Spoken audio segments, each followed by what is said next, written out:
Hi, I'm Ava Francis, and this is my reflection number 6 for media ethics. I have my notes right here. Starting with chapter 3 from the textbook Patterson and Wilkins, let's talk strategic communication. I found this to be a very interesting section of the chapter.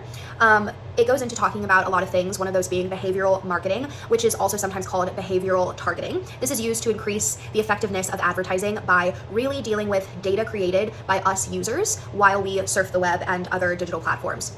So this has happened to all of us for sure, but a real life example of this is when you are online shopping for something, as the textbook says, like when you buy a book on Amazon, you're creating a data point that the site's algorithm is now going to use to advertise other similar books. I also think of another real life example of when people say that your phone is listening to you. If I mention buying a pair of headphones and then I open up my phone and the first digital platform that I'm on suggests an advertisement for Bose headphones or Apple headphones or any headphones, it kind of reminds me of that. It's all in the same wheelhouse. So users like us are somewhat involuntarily creating a wealth of data from which websites and other platforms are visiting these links and clicking on the terms we enter. This is a really new advanced world of strategic communication and the seamless connections between what professionals used to refer to as advertising and public relations. With strategic communication, just like news, it's really facing a new economic reality. This is a new business model that is no longer successful. What used to be the case when it came to entertainment or just regular news content on either television or in a print-based form of media was designed to deliver an audience to advertisers. And that is now increasingly problematic because people are finding ways to dodge persuasive messages and things like that and along those lines. Something else mentioned in the textbook that I thought was interesting was balance theories that also explain why persuasive messages are sometimes effective while at other times inconsequential. So when it comes to a little bit more about this, think about the message, a systematic test. The original TARS test, or TARS test, TARES, is a checklist of questions the creators of every persuasive message should ask themselves to determine the ethical worthiness of the message. And this was shown in the chapter of the textbook, so Baker and Martison 2001. And if you go down the TARES test, or TARES test, T, are the ad claims truthful?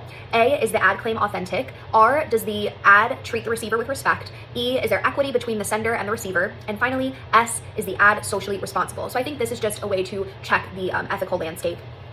And while the TARES test takes its inspiration from the symbol formation test, another thing seen in the chapter, they both function for advertising and news, public relations practitioners, adding this significant element to or for advocacy to an ethical evaluation of public relation messages. In chapter 11, Telling the Truth in the Organizational Settings, Wilkins and Christians, the pursuit of truth is common to all who seek the practice of ethical communication. Yet, public relations, which really was our focus in these chapters, public relations practitioners may be caught in one of the hardest areas for truthfulness because of the special challenges arising from their liaison role. Controlling the dissemination of information from carefully staging the news conferences to nuanced statements offers the practitioners a chance to manage the truth. And that brought up the question from the textbook, is the polishing and shaping of an image in such a manner deceptive? Does it violate the truth? And I think when it comes to polishing, that word, it kind of makes me think of photojournalism and the photo ethics when it comes to media ethics. And I think as long as something is real and truthful still, then if you're doing like a touch-up that's going to benefit the media, then that's fine. But just downright lying is never okay. The textbook suggests, in most cases, or at least no more than any gatekeeping action does. But how far can one go in polishing before one becomes guilty of overt deception? The issue is complicated by many factors. That brings in sophisticated technologies, which make it increasingly simple and quick to change or shape the reality of what audiences hear, see, or just experience. We're seeing a rapid version of the transmission, which makes it really difficult for time-consuming verification or the investigative processes to take place in an adequate manner. Audiences' impatience at involved presentations prompts these practitioners to push for this, pseudo-dramatic rather than relying on the boring truth as seen in the textbook. And I want to just bring up case 46, which is private issues, public apologies, and personal victories. The example used was Tiger Woods in this case and his November 2009 car accident that happened near his Florida home. This included a report of his wife breaking the rear window of his car with a golf club, and this sparked revelations of extramarital affairs. Just to kind of sum up this case, Woods really did criticize the media coverage of the story, arguing that him and his family should be left to deal with the issues, and he really came for tabloid scrutiny, and he criticized the media. This case really demanded two levels of analysis. It was microanalysis and then macroanalysis that was mentioned in the textbook, and the ethical options available to Woods once his sexual history became public and endangered not only his status as a husband, but also as a commercial spokesperson and like this athlete that a lot of people looked up to, and this was said in the textbook. And I think all of this came up with the question, do we have control of our own images on social media, such as Instagram and YouTube and other media platforms? This includes us as, everyday people and public figures, athletes, and celebrities.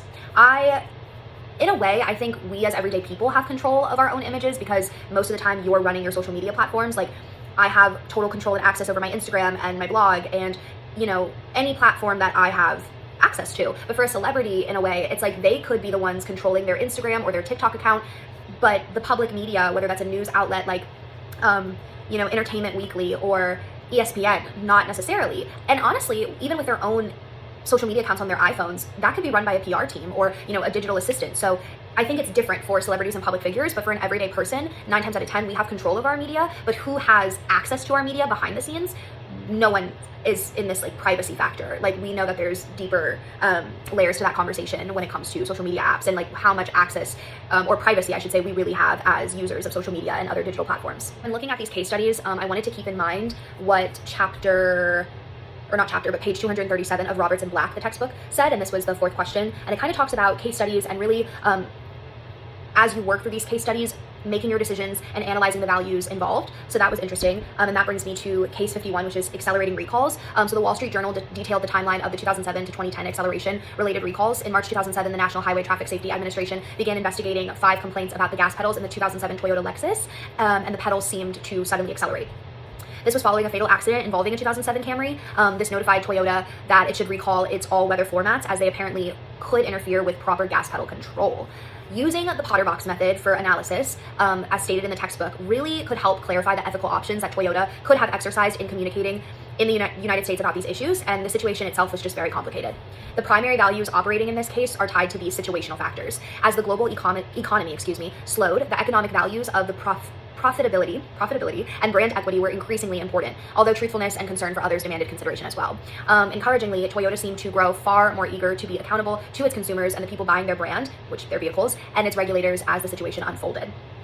So also another case, 57, Juul Labs and the youth vaping epidemic. This case was based on how should a PR practitioner balance competing obligations to a client and to the public. I think this is a really interesting question to dig into. Is it ethical for a PR practitioner to represent a client whose goal seems to ensure a product that has questionable health claims? That is something that we have seen unfold for years. Vaping is really no better than smoking. And it's really just, should the PR firm represent clients whose products or services are looked at as dangerous?